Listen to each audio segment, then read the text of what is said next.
আসসালামু আলাইকুম। আশা করি সবাই ভালো আছেন, সুস্থ আছেন।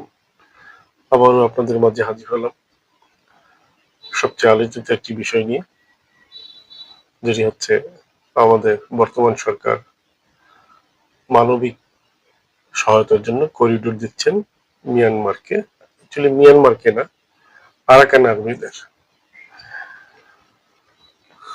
যাই হোক, তাহলে কথা হলেই যে শেখ হাসিনা যা বলে গিয়েছিলেন, সত্যই বলে গিয়েছিলেন, তখন সবাই কিন্তু বলেছেন উনি বেশি কথা বলেন, আবোল তাবোল বলেন, বিশ্বাস করতে চাননি।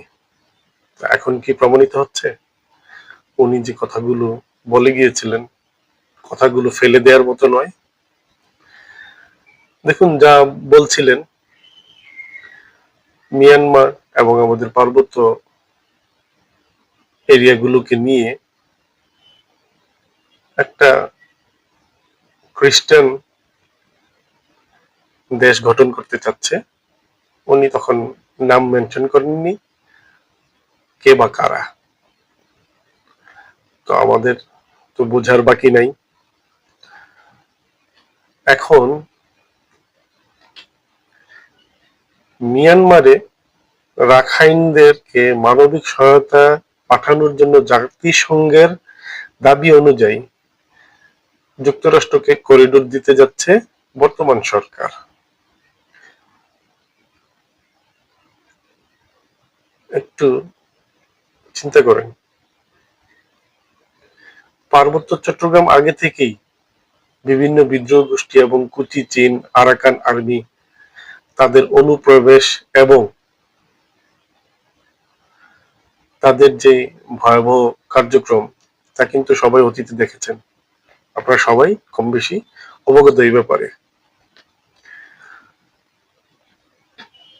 তো এখন আমার মনে হচ্ছে করিডোর দিয়ে খাল কেটে কুমির আনা হচ্ছে। তাদের অত্যাচারে তো অতিষ্ঠ আমরা আগে থেকেই ছিলাম। যখন তারা আসতে পারতো না,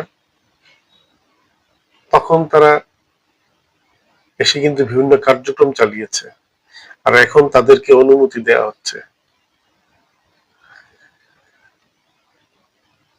তাহলে কি বলতে পারি যে বর্তমান সরকার তিনি বেশি সময় ক্ষমতায় টিকে থাকার জন্য